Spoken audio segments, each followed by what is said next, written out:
안녕하십니까, 이태현입니다. 이 영상은 흑룡강성 합강시에서 촬영된 장면입니다.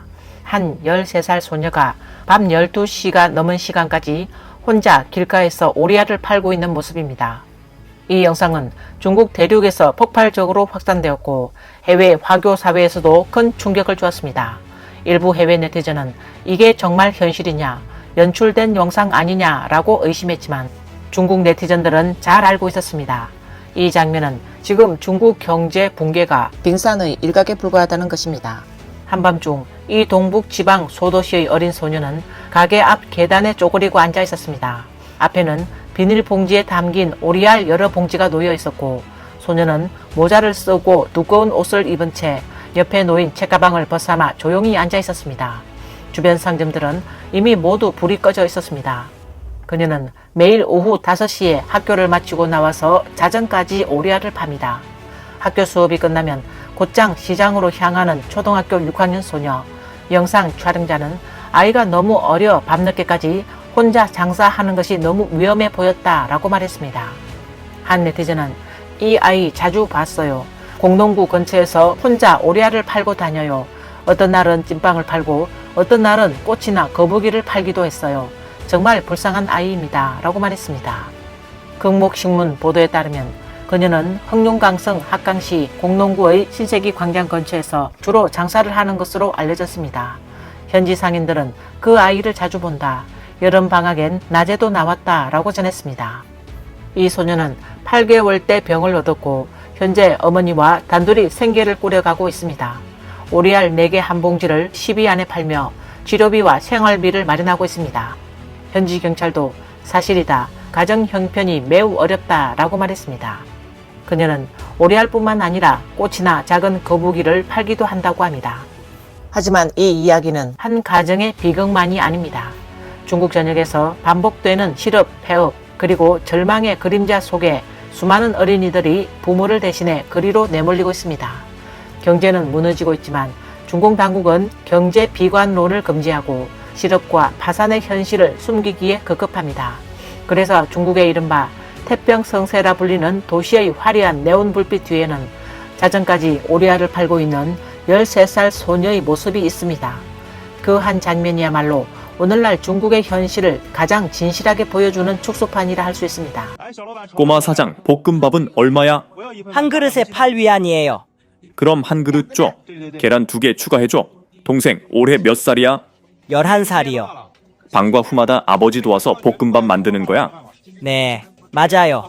그럼 매일 몇 시부터 몇 시까지 볶음밥을 해?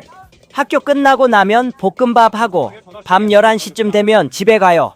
그럼 볶음밥은 몇 살 때부터 만들기 시작한 거야? 6살이요. 그럼 아버지께서 월급은 주셔? 아니요, 안 주세요. 볶음밥 만드는 틈틈이 숙제도 하고? 올해 몇 학년이야, 동생? 6학년이요. 몇 살이에요? 17살이에요. 벽돌 한 장은 얼마나 무거워요? 거의 5근쯤 될 거예요. 그럼 한 손으로 한 번에 20근을 드는 거예요? 거의 20근 돼요. 이 장면은 하남 출신의 17세 여고생과 한 행인과의 짧은 대화입니다. 학비를 낼 돈이 없어 그녀는 어쩔 수 없이 벽돌을 나르는 힘든 육체 노동을 하고 있습니다. 매일 약 2만 장에 달하는 벽돌을 옮기고 내리는 작업을 하지만 그 대가로 받는 급여는 매우 적습니다.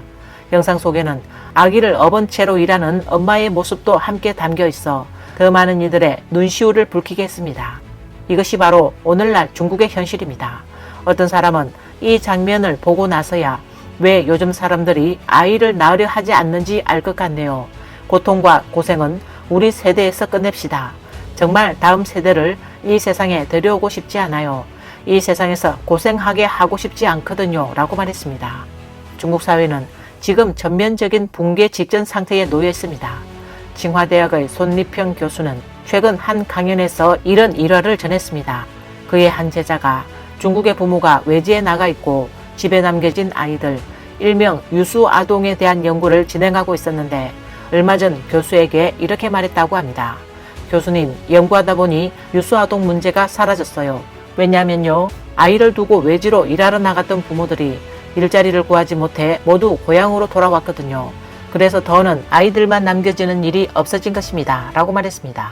그렇게 해서 유수아동 문제는 사라졌지만 그것은 문제가 해결된 것이 아니라 사회 전체가 무너져가고 있다는 신호였습니다. 시골만의 문제가 아닙니다. 지금은 도시의 현실이 더 참혹합니다. 예를 들면 지금 이 국경절 연휴만 봐도 관광지는 인파로 터질 듯 붐비지만 호텔은 텅텅 비어 있습니다. 이런 기이한 현상에 대해 중국의 SNS에는 온통 진짜 황당하다는 반응이 이어지고 있습니다. 요즘 올라오는 영상들을 보면 관광지 안은 텅 비고 도로변에 텐트를 치고 자는 사람들이 더 많을 정도입니다. 돈이 있다면 누가 거리에서 잠을 자고 싶겠습니까? 지금의 민중들은 그만큼 돈을 아끼고 소비는 더 신중하게 절대 헛돈 쓰지 않겠다는 태도로 바뀌고 있는 것입니다. 이런 현상은 불과 몇 년 전만 해도 상상조차 할 수 없었습니다. 한 여성 네티즌은 이렇게 말했습니다. 오늘 밤 이 호텔 전체에서 사용 중인 객실이 겨우 4개뿐이에요. 사람들은 다 어디로 간 걸까요? 전국이 교통체증과 인파로 북적인다는데 정작 호텔은 왜 이렇게 한산한 걸까요? 이 장면은 올해 무안의 귀산 관광지에서 포착된 모습입니다. 휴가철을 맞아 여행을 온 젊은이들이 호텔 대신 텐트와 차 안에서 숙박하는 풍경입니다. 전문가들은 이 같은 현상이 단순히 주머니 사정 때문만은 아니라고 분석합니다. 많은 사람들이 돈이 예전보다 빠듯해진 것도 사실이지만 더 이상 호구로 당하고 싶지 않다라고 말합니다. 중국의 호텔들은 명절과 연휴만 되면 숙박 요금을 평소의 5배에서 10배까지 폭등시키지만 서비스 품질은 오히려 떨어지고 심지어 객실 내 불법 카메라 설치 사건도 잇따르고 있습니다. 결국 시민들은 스스로 새로운 숙박 방식을 찾기 시작했습니다. 체력이 좋은 사람은 직접 텐트를 치고 조금 여유 있는 사람은 자신의 전기차에서 숙박하고 그보다 나은 이들은 캠핑용 차량을 임대합니다. 최근에는 심지어 병원의 병동 침대를 함께 빌려 묵는 합숙형 병원 숙박이라는 황당한 방법까지 등장했습니다. 세면이나 샤워, 화장실은 근처 세탁소나 헬스장을 찾아 해결한다고 합니다. 그러나 더 충격적인 것은 이 같은 절약형 여행이 중국 전역의 소비 위축과 맞물려 있다는 점입니다. 특히 수도 북경에서는 소비가 절벽 수준으로 급감했습니다. 북경시 통계국 자료에 따르면 올해 8월 기준 소비재 소매 총액이 전년 대비 11.4% 감소했고 1월부터 8월까지 누적 감소폭도 5.1%에 달했습니다. 한 남성 네티즌이 저기 저 오리 구이집을 보세요. 예전엔 우리 가족이 1년에 한 번은 꼭 갔는데 이제는 감히 가지도 못합니다. 한 사람에 600위안이라뇨. 부부 둘이 밥 한 끼 먹는데 1200위안이 넘어요. 반쪽짜리 오리 하나, 겨자 오리발, 오리심, 양념 날개, 이게 뭐 대단한 음식이라고. 너무 비쌉니다. 말도 안 되잖아요. 라고 말했습니다. 이 토박이 북경 노인의 말은 지금 중국 서민들의 마음을 그대로 대변하고 있습니다. 예전에는 전취득 오리구이를 1년에 한 번쯤 먹어야 하는 일로 여겼지만 이제는 그 한 번조차 감당하기 어려운 시대가 되었다. 오리 한 마리 먹는데 1000위안, 누가 감히 소비하겠는가. 그는 이제는 열심히 일한다고 해서 중산층으로 올라갈 수 있는 시대가 아니다. 백성들도 이제는 다 안다. 누가 더 열심히 일하면 그 사람부터 중공이 먼저 부추배기를 한다는 걸. 차라리 누워있는 게 낫다. 깎을 것도 없고 잃을 것도 없어 마음이라도 평안하지 라고 말했습니다. 중국 매체 제1경제는 최근 보도에서 경동그룹 수석 이코노미스트 심건광의 분석을 인용했습니다. 그는 현재 중국 소비시장은 7가지 구조적 양극화 현상을 보이고 있다고 지적했습니다. 그 중에서도 가장 두드러진 특징은 바로 일선 도시의 소비 성장률이 기타 도시보다 현저히 낮다는 점입니다. 심건광은 이러한 격차가 2024년부터 본격화되었다면서 이후로도 일선 도시의 소비 회복세가 계속 부진해 대부분의 지표가 전국 평균 수준에도 미치지 못하고 있다고 설명했습니다. 전문가들은 최근 중국 일선 도시의 소비 위축이 여러 구조적 요인에서 비롯된 결과라고 분석했습니다. 우선 부동산 가격 하락, 대규모 감원으로 인한 고용 충격, 소비 규제의 강화, 그리고 상주 인구 감소와 집단 소비 위축 등이 직접적인 원인으로 지목됐습니다. 이처럼 경제 상황이 악화 일로를 긋고 있음에도 중공 관영 매체 인민일보는 최근 5일 연속으로 경제 낙관론을 강조하는 사설을 내보냈습니다. 해당 사설은 일부 전통산업은 전환이 늦어 어려움을 겪고 있지만 일부의 부정적 체감만으로 전체 경제를 평가해서는 안 된다라고 주장했습니다. 과학적이고 객관적으로 우리나라의 현재 경제 발전 태세를 바라보자 라는 제목의 글에서는 중국의 현재 경제 운영이 여전히 많은 위험과 도전에 직면해 있다고 지적했습니다. 내수가 약하고 물가가 낮은 수준에 머물러 있으며 전환 속도가 더딘 일부 전통 산업과 그 종사자들의 경우 생활이 다소 어려워질 수 있다고 밝혔습니다.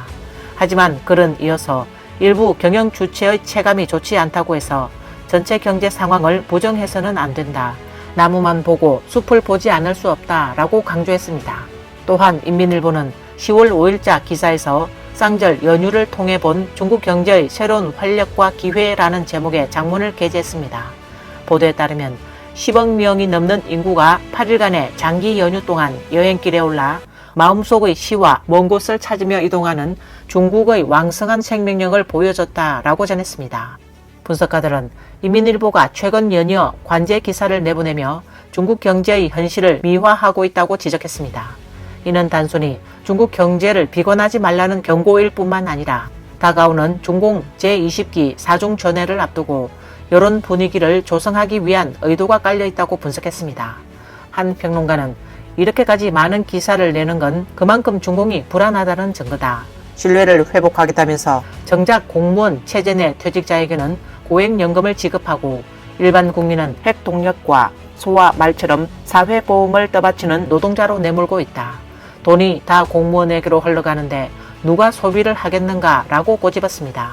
그는 이어서 진정한 소비 진작은 체제 내 연금과 일반 국민 연금을 동일한 기준으로 맞추고 공무원들에게 지급되는 각종 보조금을 사회보험 납부자에게 환원해야 가능하다. 결국 양털은 양에서 나는 법이 아니겠는가 라고 비판했습니다. 최근 중국 본토 SNS에는 이 같은 불만을 상징적으로 보여주는 한 게시물이 폭발적 반응을 얻으며 강제 사회보험제도가 벌집을 건드렸다는 표현까지 등장했습니다. 최근 중국 SNS에서는 강제 사회보험의 민낯이라는 영상이 폭발적 반응을 얻었습니다. 우리 이웃집 어르신 한 분이 담배국에서 퇴직하셨는데 매달 연금만 14,200위안, 생활보조금 1,000여위안, 연금형 적립금 2,000여위안, 연말 보너스까지 포함하면 총 수령액이 거의 19,000위안에 달합니다. 그는 심지어 그 노인 한 명을 부양하려면 30명의 젊은이가 사회보장금을 내야 한다고 계산했습니다. 이 어르신은 90세까지 사는데 아무 문제 없어 보이고 그렇게 되면 30년간 총 684만 위안을 수령하게 됩니다. 이 어르신과 같은 연령대가 약 2,900만 명인데 반면 올해 태어난 신생아는 900만 명에 불과하죠. 당해의 3분의 1도 안 되는 수준입니다. 이 아이들이 22년 후 성인이 되면 바로 그들이 사회보험 납부자가 됩니다. 자, 그렇다면 미래는 어떻게 될까요? 이 영상은 중국의 틱톡 플랫폼에서 10만 개 이상의 좋아요와 7,000여 개의 댓글을 기록하며 큰 화제를 모았습니다. 댓글란에는 내 주변의 국유기업 퇴직자들도 비슷하다라는 증언이 줄을 이었습니다. 물론 게시자의 표현 중에는 논란의 여지도 있습니다.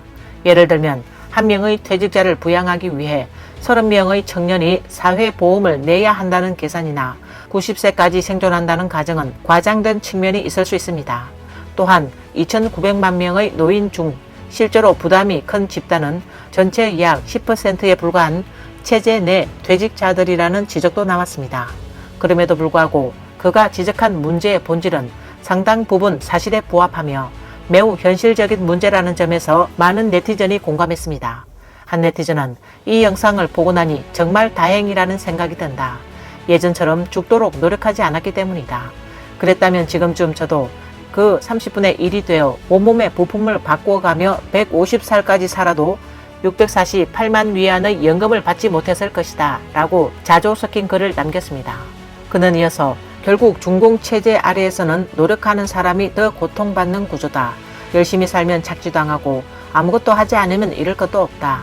이것이 바로 붉은 왕조의 마법 같은 현실주의다 라고 덧붙였습니다. 오늘 뉴스는 여기까지입니다. 시청해 주셔서 감사합니다.